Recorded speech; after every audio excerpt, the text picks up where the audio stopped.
নমস্কার সবাইকে, এসবিএসের চ্যানেল থেকে আপনাদের অনেক স্বাগত জানাই।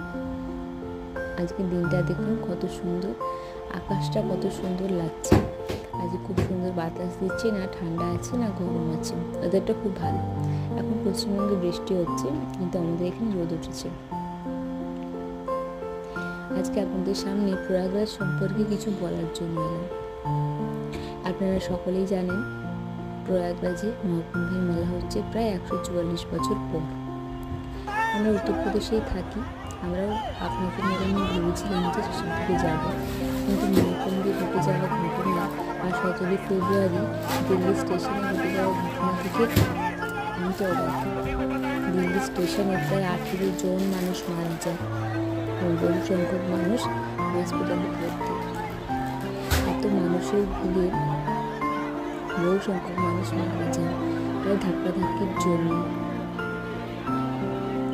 এই ভিড়ের মধ্যে বহু সংখ্যক মানুষ তার স্বামী হারিয়েছেন, কেউ হারিয়েছেন বা তার স্ত্রীদের।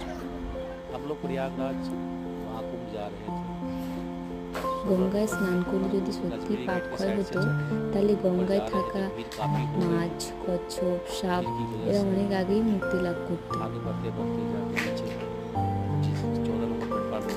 গঙ্গায় স্নান করলে সত্যি মন থেকে শান্তি পাওয়া যায়, কিন্তু এই ভিড়ের মধ্যে গিয়ে নিজের প্রিয়জনদের হারিয়ে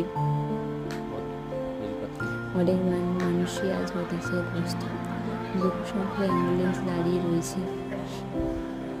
এইসব মানুষের সুস্থতা কামনা করি।